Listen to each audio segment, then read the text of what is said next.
Da série expositiva na carta de Paulo aos Colossenses, uma carta que se destaca pela superioridade e a suficiência de Cristo, tanto quanto na nossa necessidade de se dedicar, de nos entregar e de confiarmos em Jesus. Ele que é o projetista e o líder da igreja, o Senhor dos senhores, deve ser o nosso alvo exclusivo de adoração. E quando eu digo nosso, eu tenho em mente tanto cada um de nós que busca Deus, quanto eu também tenho em mente a igreja, da qual Jesus é o cabeça.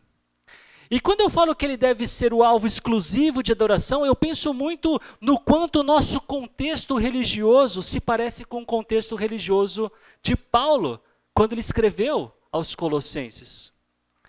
Usando as palavras de Warren Wiersbe, um teólogo que eu aprecio muito, os falsos mestres em Colossos, como os falsos mestres de nossos dias, não negam a importância de Jesus Cristo. Eles simplesmente o destronam, dando-lhe proeminência, mas não preeminência. E o que ele quer dizer com isso? Ou o que eu quero dizer com isso se estou fazendo das palavras dele as minhas? Ter algo ou alguém em proeminência significa tê-lo em estado elevado, saliente, destacado. Ou seja, no caso de Jesus Cristo, ele tem a sua importância e tem uma boa importância. Agora, ter algo em preeminência é tê-lo em superioridade, em distinção a todos os demais. Está bem elevado, muito mais do que tudo e todos. Por extensão, e agora é uma explicação desse dicionário virtual, Dício, ele diz, cuja perfeição é inquestionável, que é divino. Então, no caso de Jesus Cristo, como preeminente, é que ele é inigualável. Ele é superior a tudo que existe, não existe nada ou ninguém como ele. Pensando até na própria palavra preeminência, Jesus, ele é pré, ele é antes de qualquer coisa eminente, ele é pré-eminente, ele é antes de qualquer coisa que tenha algum destaque. Ele não é um destaque sobre todos os destaques. Ele é o destaque antes de qualquer destaque. Ele é único. E eu creio que até mesmo essa leve diferença semântica entre proeminência e preeminência ilustra o problema de Colossos e o problema que nós temos nos nossos dias. Como diz o teólogo da citação, a questão não é a negação da importância de Jesus. A questão é que Jesus ele não está no trono do nosso coração como ele deveria estar. Ou seja, ele é importante, mas fazemos outras coisas tão importantes quanto ele, ou achamos que outras coisas são ainda mais importantes do que ele. Mas tanto em Colossos como em Paulo Afonso e até mesmo no Brasil, existe um perigo sincrético, um risco de juntarmos diferentes visões religiosas para vivermos aquilo que melhor se encaixa com o que queremos que seja a verdade. Mas a verdade nunca é definida por aquilo que nós achamos, mas assim por aquilo que Deus nos revelou. Durante um tempo da minha vida, eu fui bastante influenciado pelo kardecismo. E para quem não sabe, o kardecismo ele é uma das correntes do espiritismo, cujo foco é fazer boas obras para que numa suposta e futura reencarnação eu volte mais evoluído, ou o meu espírito, ou minha alma mais evoluída. E o interessante de eu dizer isso para vocês é que eu fui influenciado pelo kardecismo, pelo menos até os meus 17 anos, é que eu era um católico romano. E enquanto na igreja romana, eu nunca fui exortado porque eu participava de reuniões espíritas. E eu nunca fui chamado a atenção nos meus encontros do centro espírita porque eu ia até a igreja. A verdade é que dentro da cultura religiosa que nós temos no Brasil, o sincretismo ele é uma realidade, essa mistura de religiões. É como se não tem problema você ter duas religiões ou mais. Essa é a realidade que, infelizmente, atrai pessoas que honestamente buscam conhecer a verdade divina, mas elas são enganadas, elas são confundidas. Pensando especificamente na nossa geração, na atual geração, tem ainda um outro problema, um problema que agrava essa questão, que é o valor tolerante que nós temos na sociedade. Nós não podemos desafiar ninguém, não podemos cutucar ninguém naquilo que a pessoa acredita ou naquilo que a pessoa sente. Nós precisamos ser tolerantes. O que é verdade para ela é verdade para ela, a verdade minha fica para mim. Como é que Paulo lidou com isso no tempo dele? Como é que ele lidou com esse problema da introdução de novas ideias supostamente inofensivas na igreja, mas que mexiam no âmago, no centro do cristianismo, a saber, a própria pessoa de Cristo? Sabem o que complica ainda mais toda essa história? E interessantemente, mais uma vez, se assemelha ainda mais com o problema de Colossos? É que muitas vezes não é uma religião que acaba sendo misturada com as crenças ou as doutrinas de uma pessoa, de uma igreja. Não é coisas do tipo, a igreja batista tem entrado ideias neopentecostais. Alguns da igreja presbiteriana começaram a acreditar em reencarnação. Naquela igreja que costumava ensinar a suficiência das escrituras, agora adicionou livros de supostos profetas que encabeçam outras religiões. Não é esse o maior problema. O que complica ainda mais é que essas novas ideias não são exatamente religiões. Apesar de muitas vezes se comportarem como uma, elas são consideradas atitudes filosóficas e que muitas vezes estão em alta na sociedade. E para ficar mais claro, eu quero dar um exemplo.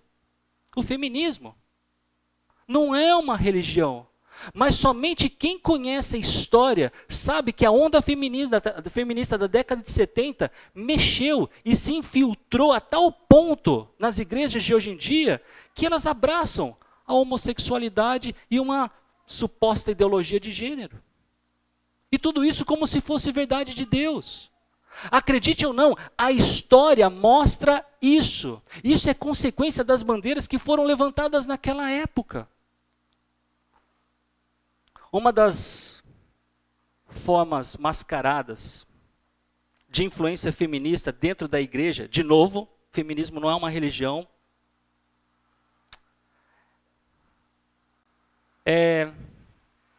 e ela é ignorada por diversos grupos evangélicos, é a própria função que Deus deu a homens e mulheres dentro da igreja. Apesar de homens e mulheres ter a mesma dignidade perante Deus, ambos foram criados à imagem e semelhança de Deus, a Bíblia fala isso, mas eles foram criados por Deus para exercer papéis complementares e não iguais. E algumas igrejas atropelam doutrinas bíblicas porque querem fazer conforme a sua própria vontade. A natureza do problema enfrentado pela igreja de Colossos era exatamente essa. Era uma forma sincrética de crença e culto que roubava o cristianismo da sua identidade ao diminuir Cristo e exigir acréscimos à fé como um meio de salvação. Como em nossos dias, na época de Paulo, em Colossos, falsos ensinamentos impunham à igreja novas agendas, novas ideias, como se aquilo fosse necessário à salvação e à santidade dos crentes em Cristo.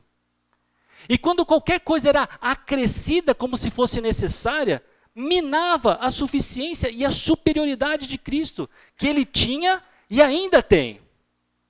De novo, a questão não era que eles tiravam Jesus de cena. A questão é que a cena tinha novos elementos que mascaravam a exclusividade e a suficiência de Jesus Cristo na nossa salvação.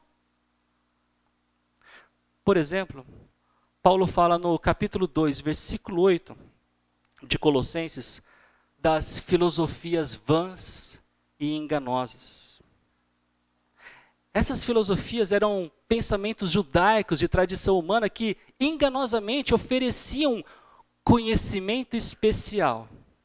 É uma espécie de sofismo. O que é isso? É um raciocínio que foge às regras da lógica e que levavam muitos ao engano. Um outro elemento do problema de Colossos era o legalismo judaico. Enfatizavam a circuncisão, a observância do sábado e a abstinência de certos alimentos, como se essas coisas colaborassem para a salvação de alguém. Se você não fizer isso, então não pode ser salvo. Em Colossenses 2,16, nós lemos: portanto, não permitam que ninguém os julgue pelo que vocês comem ou bebem, ou com relação a alguma festividade religiosa, ou a celebração das luas novas, ou dos dias de sábado. Em nossos dias também vemos algo semelhante ao que acontecia em Colossos, e eu não estou nem me referindo aqui somente ao adventismo do sétimo dia, que impõe a observância do sábado e a abstinência de certos alimentos, como se a lei mosaica ainda se aplicasse a nós. Eu me refiro a quando dizemos que alguém tem que deixar de fazer alguma coisa, ou começar a fazer alguma coisa, como se Jesus não conseguisse se aproximar da pessoa em meio a tantos pecados.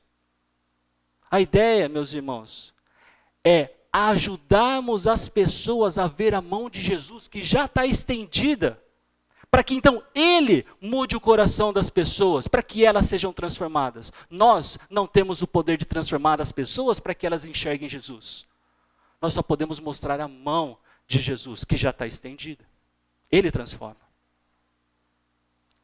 O misticismo era um outro elemento do problema em Colossos.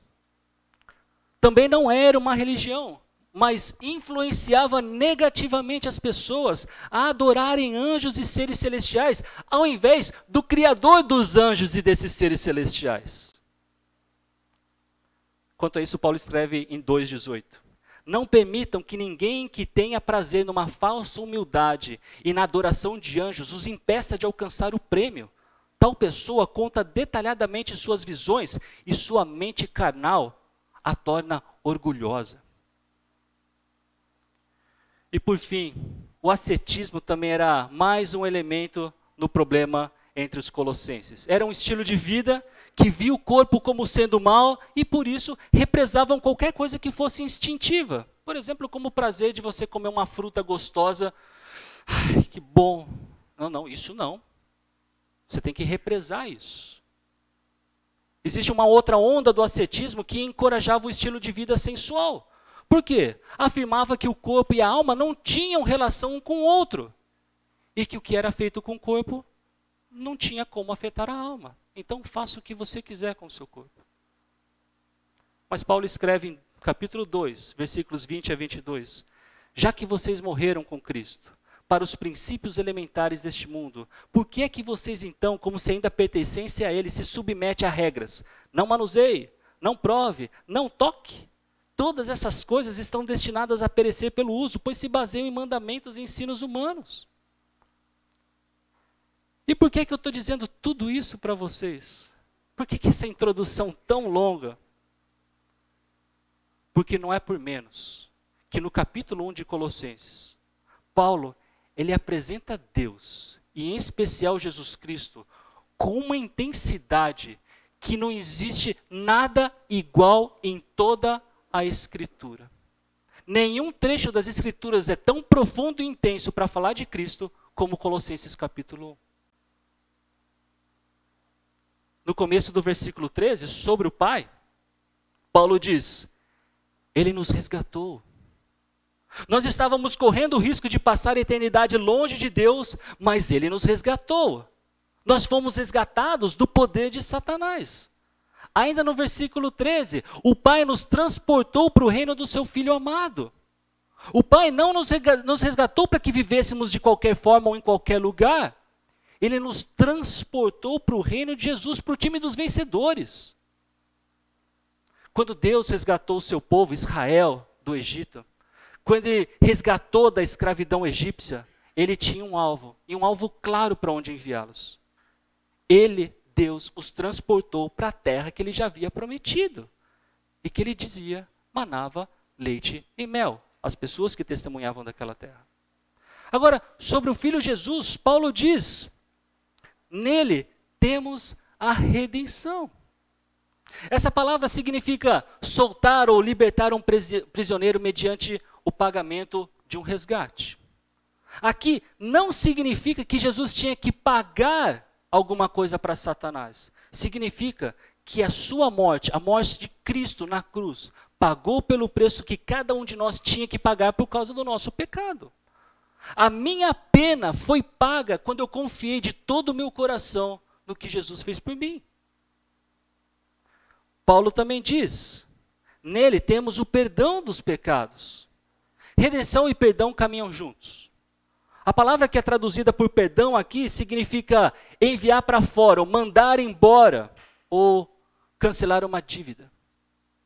O Pai nos resgatou das trevas e nos transportou para o reino de Jesus, que nos redimiu, que pagou toda a dívida que tínhamos por causa dos nossos pecados. Nós não somos mais escravos do pecado. Satanás, ainda que procure nos enganar, não tem mais nada para nos acusar em nossas vidas. Porque Jesus pagou por todas as nossas dívidas. E tomem cuidado com isso. Porque saber disso não é uma desculpa para nós pecarmos. Na verdade, isso deveria ser uma motivação para nós nos submetermos com alegria àquele que deu a vida para morrer por nós. E tudo isso a gente já viu nas mensagens anteriores dessa série. Jesus é o Senhor sobre tudo e todos. Nenhuma outra pessoa conseguiria nos redimir ou nos perdoar como Ele fez. Não há nenhum outro Deus disposto a nos resgatar e nos ensinar a vivermos de tal forma que a nossa alma encontra plena satisfação. E Deus fez isso de graça. E Ele nos mostrou o caminho para desfrutar disso. Não há nenhum conhecimento especial e diferenciado do que as boas novas de Jesus Cristo. Toda iluminação que a gente precisa já está disponível. Não há nenhuma atividade que nos faça merecer o que Deus nos dá de graça. Não há nenhum outro ser que seja necessário no perdão e salvação que precisamos. Jesus, Ele é suficiente. Não há nenhuma regra dada pelos homens que me faça ser mais ou menos santo. É a graça de Deus que continua me dando o que eu preciso para viver com alegria e satisfação. Por isso, entendam, meus irmãos, conhecer a Cristo, tal como Ele é, segundo a revelação de Deus, conforme está nas Escrituras, é o que nós mais precisamos. Não somente para termos a vida eterna, como também para não sermos enganados pelas falsas ideias e agendas que são valorizadas pelo mundo. Quanto mais conhecemos Cristo, mais podemos desfrutar das bênçãos de Deus. O apóstolo Pedro, ele disse da seguinte forma: seu divino poder nos deu todas as coisas que necessitamos para a vida e para a piedade, por meio do pleno conhecimento daquele que nos chamou para a sua própria glória e virtude. À medida que desenvolvemos o nosso conhecimento sobre Cristo, nós utilizamos mais e melhor o poder de Deus dado a cada um de nós que já creu na pessoa e na obra de Jesus Cristo. Porque o Espírito Santo habita em nós, não há nada que nos falte para viver essa vida de tal forma que honre a Deus. Todavia, o poder de Deus em nós é manifestado à medida que conhecemos mais e melhor o nosso Salvador Jesus, para quem, em última análise, é a glória de tudo o que fazemos de bom. De novo, não o Jesus que achamos ser verdade. Talvez aquele que nós aprendemos com informações que não são da Bíblia, mas sim com Jesus que o próprio Deus nos revela, conforme está nas Escrituras, e que Paulo, mais uma vez, com tanta intensidade, apresentou aos Colossenses. Esse Jesus, que é a imagem do Deus invisível, o primogênito de toda a criação, Esse em quem foram criados todas as coisas nos céus e na terra, as visíveis e as invisíveis, sejam tronos ou soberanias, poderes ou autoridades, todas as coisas foram criadas por ele e para ele. Esse Jesus que é antes de todas as coisas e nele tudo subsiste. Nós vimos esses versículos na semana passada e hoje eu quero apresentar para vocês mais informações sobre Jesus. Para que, Zambelli? Tenho certeza. O meu objetivo não é fazê-los campeões de algum torneio de escola bíblica com perguntas e respostas. O meu objetivo não é que vocês comecem a ganhar as discussões teológicas com seus amigos. O meu objetivo não é ver uma igreja bem informada sobre religião. O meu objetivo, a começar por mim, é que nos relacionemos intensa e intimamente com Jesus. E para que isso aconteça, nós precisamos conhecê-lo de verdade. E a única fonte confiável para isso é a Bíblia. Por isso, antes de continuar e observar alguns versículos que ainda nós não estudamos, eu quero orar. E dessa vez, eu quero fazer baseado no que o próprio Paulo escreveu aos Colossenses. Minha oração escrita é assim: Senhor, nos ajude a lhe conhecer de verdade.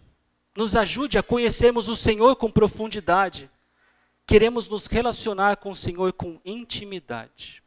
Queremos crescer em conhecimento porque queremos satisfazê-lo. Queremos fazer o que lhe agrada porque nós somos eternamente gratos pela sua graça que nos tornou participantes do seu reino. Abençoe este tempo de estudo da sua palavra. Em nome de Jesus. Amém. Essa tela está piscando? Tá? Vou tentar tirar isso, tá bom? Espera só um pouquinho.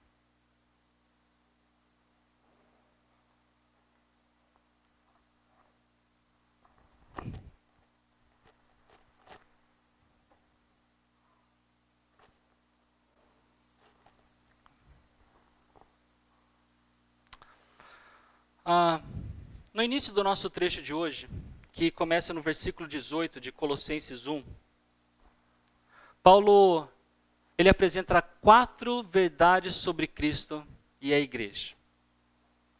E a primeira delas é que Cristo é o cabeça do corpo. Do corpo que ele diz ser a igreja. Obrigado.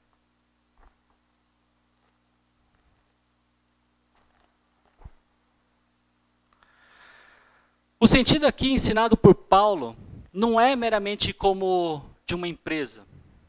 Aqui Jesus não é simplesmente o chefe.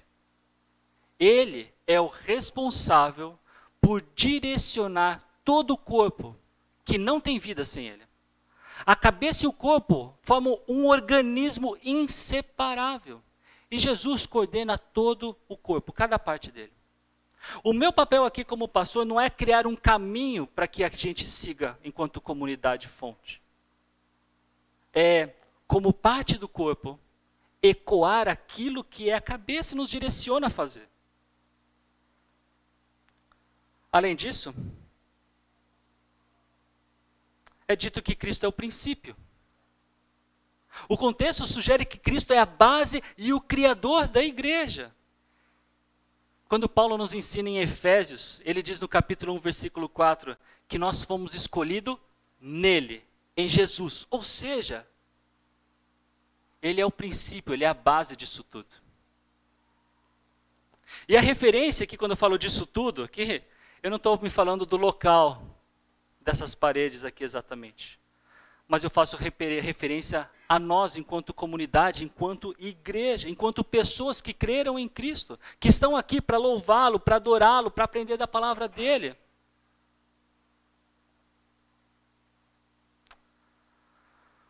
Paulo também nos ensina que ele é o primogênito dentre os mortos. E a ideia aqui, pensando na palavra primogênito, não é que ele é o primeiro gerado entre os mortos. Ainda que seja verdade que ele foi o primeiro a ressuscitar, e ele está num corpo imortal e superior ao que nós temos. A ideia de primogênito, isso é importante que vocês saibam, porque uma dessas religiões que talvez seja um risco para a gente, diz que Jesus é o primeiro ser criado de Deus. E essa não é a ideia da palavra primogênito. Um versículo que nos ajuda bastante a entender isso, está lá em Salmo, no Salmo 89, versículo 27. Diz assim: também o nomearei meu primogênito, o mais exaltado dos reis da terra. Então percebam que se o significado de primogênito fosse o primeiro gerado, o primeiro concebido, isso daqui não faria sentido. Como é que você nomeia alguém? É como se eu dissesse para minha filha do meio, para Mila, agora você é meu primogênito. Quando na verdade o Enzo é meu primogênito. A ideia, voltando aqui para o texto de Colossenses, é que Jesus, ele tem a primazia entre os mortos. Ele tem o destaque, ele tem a prioridade, ele tem o lugar mais importante. Essa é a ideia. E por fim, Paulo diz para que em tudo ele tenha a supremacia. Cristo, ele é antes de toda a criação, ele, como vimos, é preeminente. Ele que se humilhou, se fazendo como um de nós e morrendo num espetáculo público e vergonhoso, ele foi exaltado pelo Pai ao lugar mais alto e o seu nome está acima de todo nome. Essas não são palavras minhas. Pois foi do agrado de Deus que nele habitasse toda a plenitude. Mais uma informação sobre Jesus. E o interessante de ler isso aqui é que Paulo, ele não está simplesmente ensinando aos colossenses sobre quem realmente é Jesus. Ele faz isso como um verdadeiro mestre que era. E ele usa expressões como essa aqui, a palavra plenitude, que era usada pelos hereges do seu tempo. Ele faz isso para combater a heresia. Eles acreditavam. O gnosticismo é uma heresia que, na verdade, ela ficou consolidada no 2º século. Então, cerca de 100 anos depois dessa questão de Colossenses. Mas a gente tem que entender que, por ela ter sido consolidada no 2º século, significa que ela tinha elementos embrionários do começo dela já acontecendo no 1º século. E essa é a verdade ali na igreja em Colossos.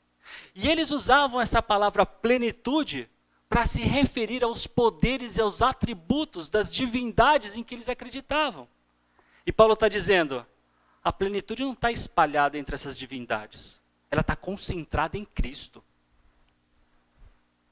E Paulo continua, mas agora para focar não mais na igreja, mas na palavra reconciliação. E essa é uma das palavras mais significativas da Bíblia. Ela, junto com justificação, redenção, perdão e adoção, formam o grupo de palavras mais rico para falar da salvação que nós temos em Jesus.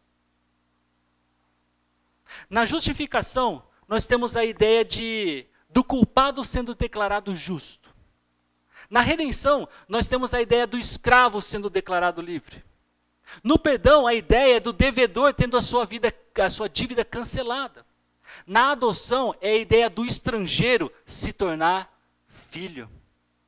Em Colossenses, Paulo ele destaca a palavra reconciliação, que é a ideia de ter um relacionamento restaurado. E ele faz isso apresentando 4 aspectos da reconciliação. Ele fala do plano, do meio, do alvo e da evidência. E por meio dele reconciliar-se consigo todas as coisas. Deus criou tudo e todos. E criou com perfeição que somente as mãos deles são capazes de fazer. Mas com pouco tempo o que aconteceu? O homem manchou a criação e o pecado foi introduzido ao mundo. O pecado não foi somente uma tragédia à raça humana, mas a toda a criação. E o que isso fez? Degradou a harmonia do relacionamento que existia entre as criaturas e também entre as criaturas e Deus. E Paulo diz aos romanos que a criação ficou sujeita à futilidade. Nós vivemos num mundo que sofre, num mundo que geme, num mundo que carece de reconciliação. E um dia, a Bíblia diz, Deus fará tudo novo. Haverá um novo céu, uma nova terra. E o meio escolhido por Deus para reconciliar todas as coisas foi o próprio Jesus. Mais especificamente, o sangue derramado por Jesus na cruz, onde ele nos substituiu. Porque a morte que ele sofreu antes era nossa. Jesus não pecou, mas nós pecamos, e o salário do nosso pecado é a morte. Porém, Jesus tomou o nosso lugar e apaziguou a justa ira do Pai, que não suporta o pecado. Antes vocês estavam separados de Deus e em suas mentes eram inimigos por causa do mau procedimento de vocês.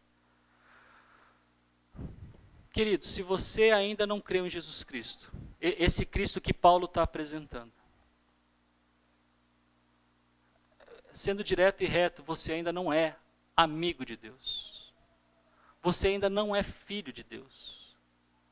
A Bíblia diz que você é inimigo dele e continua com um relacionamento que carece de reconciliação.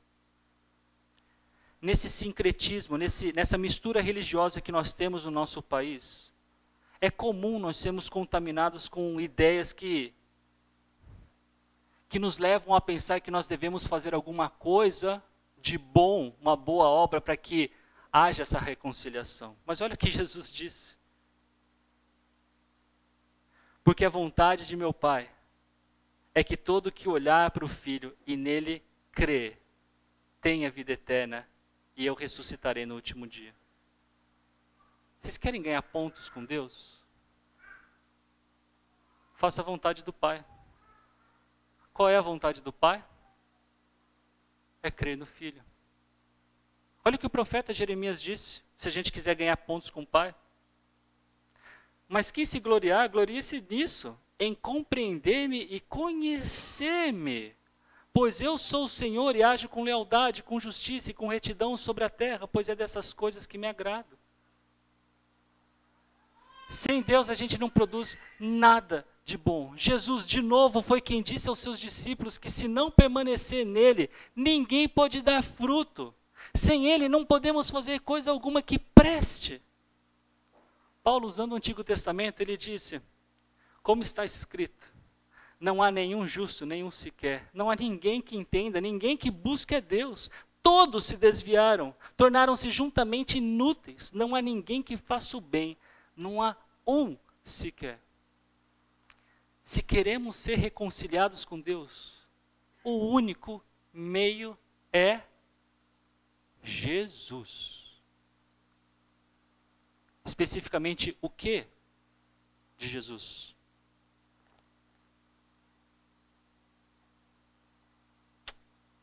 Mas agora, ele os reconciliou pelo corpo físico de Cristo, mediante a morte, para apresentá-los diante dele santos, inculpáveis e livres de qualquer acusação.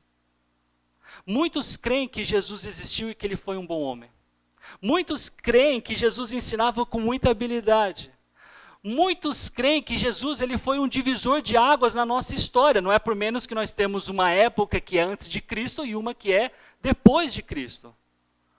Mas poucos acreditam que a morte dele e a nossa fé no significado dessa morte seja capaz de dar vida eterna a alguém. Não acreditam que a fé no sacrifício de Jesus tem o alvo de nos apresentar diante de Deus como santos, inculpáveis e livres de qualquer acusação. Na carta de Judas, acreditem, tem uma carta lá de Judas, não é Judas Iscariotes, tá bom? Mas está lá antes de Apocalipse. Está escrito o seguinte, que um dia estaremos diante da glória de Deus sem mácula e com grande alegria. Não é possível estar diante de Deus sem estar separado do pecado. E esse é o significado de ser santo. Ser separado. Quando cremos em Cristo, ele tomou sobre si toda a nossa culpa. E isso nos tornou inculpáveis. Ninguém pode ou poderá nos acusar de nada, de qualquer coisa. Nem o mundo e nem Satanás, ainda que Satanás tenta nos enganar com isso. A reconciliação que Deus nos dá por meio de Jesus transforma a nossa vida de dentro para fora. E uma evidência clara disso é a nossa perseverança. Desde que continuem alicerçados e firmes na fé, sem se afastarem da esperança do Evangelho que vocês ouviram e que tem sido proclamado a todos os que estão debaixo do céu. Por isso, o falso ensino é tão perigoso. Por isso, Paulo é tão intenso em falar de Jesus, quem ele é e o que ele fez. Se você acha que conhece Jesus, então pode ser que você não conheça.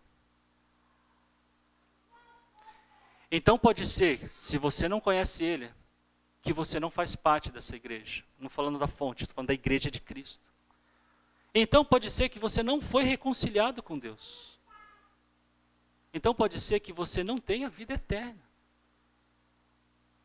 E eu pergunto, se essa é a questão, em qual evangelho você creu? Em qual boa nova, boa notícia você creu? Porque o que acabamos de ver é o evangelho de Cristo, do qual Paulo é apóstolo e do qual todos nós aqui precisamos viver e anunciar.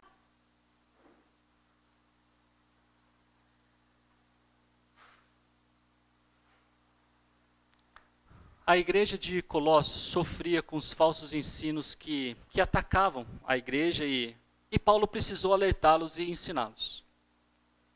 E parte desse ensino, o que temos visto no capítulo 1 dessa carta, é que Paulo fala muito sobre Deus, em especial Jesus Cristo. A carta de Paulo aos Colossenses é considerada um dos escritos mais cristológicos que nós temos em toda a Bíblia. Paulo ele conhecia os falsos ensinos que colocavam a saúde da igreja de Colossos em risco. E por isso, ele orou e ensinou sobre Cristo com essa intensidade, com essa profundidade, falando muito dele. Ele sabia que a melhor proteção contra as heresias que atacavam a igreja era o conhecimento bíblico sobre Jesus Cristo. Infelizmente, eu não sei com precisão as ideias que atacam a igreja de Cristo em Paulo Afonso. Precisão sobre isso eu não tenho. Mas eu vejo denominações que não são verdadeiramente cristãs, andando por aí, ensinando um falso evangelho. Mas eu não sei mensurar quão grande é esse perigo para a igreja de Cristo em Paulo Afonso. Eu vejo pessoas presas também às suas tradições religiosas. Meu pai é isso, minha mãe é aquilo, e eu também vou morrer como meu pai e minha mãe me ensinaram. Vou manter essa tradição, vou até o fim com isso. Eu não sei quão grande esse risco é para a igreja de Cristo. Eu sei que é um grande obstáculo evangelístico. Eu também escuto sobre a libertinagem que existe na cidade. As festas são justificadas como um evento cultural, mas na verdade são desculpas para um bacanal. Eu também não sei a gravidade desse risco para a igreja. Eu também fico sabendo de alguns professores universitários das faculdades que a gente tem aqui na cidade e aquilo que eles ensinam. Eu me preocupo muito com a maturidade dos nossos jovens estudantes. Mas eu também não sei mensurar quão grande é esse risco para a igreja de Cristo. Eu também tenho testemunhado e ouvido muito, escutado bastante sobre igrejas frágeis. E eu oro por elas e eu sonho podemos ser um instrumento de Deus para ajudá-las. E não como uma comunidade que tem tudo no lugar certo, mas como uma comunidade que busca o que as Escrituras ensinam. Dessas 5 opções, eu creio que a fragilidade teológica é o maior perigo para as igrejas. Ainda que independente de qual for o risco, a solução é a mesma. Uma solução que não é nem proposta minha, mas é do próprio Senhor. conhecê-lo. Eu quero terminar essa mensagem lendo com vocês Colossenses capítulo 3, versículo 16. Eu não tenho no slide.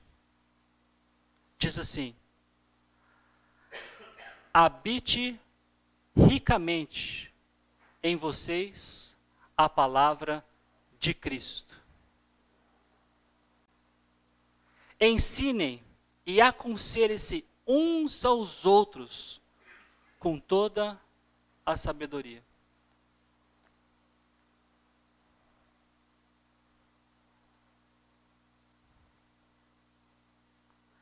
É maçante, talvez seja, para todos nós, ficar escutando aqui o que Paulo está falando, o que Jesus é, o que Jesus não é.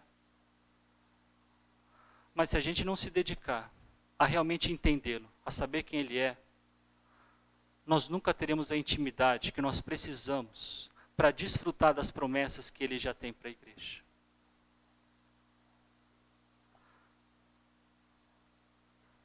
Se você um dia tentou a empreitada de querer ler a Bíblia toda e chegou em números, você sabe quão desgastante é ler os primeiros capítulos desse livro, vendo que tal pessoa viveu tantos anos e morreu tantos anos, e depois nasceu outra, e ela viveu tantos anos e morreu com tantos anos. E, se eu não me engano, até o capítulo 9 ao capítulo 11 de Números, você vai ficar escutando isso. Mas Paulo gasta tempo dele para ficar falando sobre quem é esse Jesus. E se vocês, colossenses, e se nós, fonte, não aprendemos deste homem, que também era Deus, e quem ele era, a gente vai ficar à mercê, por Paulo chamado de heresias. Vou chamar de as ondas que atacam a comunidade cristã. Que ele tenha misericórdia da gente e a gente se dedique a estudar a palavra dele. Senhor, eu quero mais uma vez te agradecer a oportunidade de juntos podermos ter a Bíblia na nossa língua, de aprender dela, de ver, Pai, realmente quem é Jesus Cristo, o que ele fez por nós, o que... Senhor,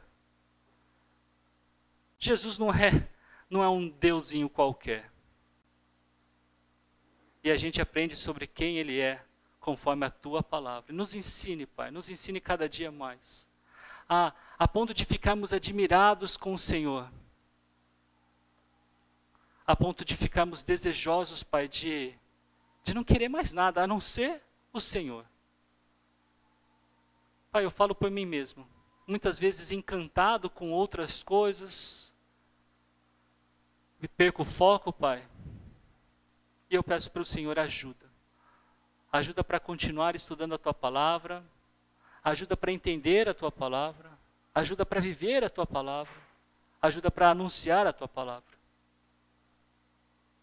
Peço ao Senhor, Pai, que ajude a começar por esta igreja. Para que todos nós nos dediquemos a nos relacionarmos verdadeiramente com esse Jesus que é descrito na Tua Palavra. Esse Jesus que muitos de nós aqui, como Jó, um dia disse, eu te conhecia só de ouvir falar, mas hoje meus olhos te veem. Que isso seja verdade, Pai, em cada coração aqui. É o que eu te peço. Em nome de Jesus. Amém.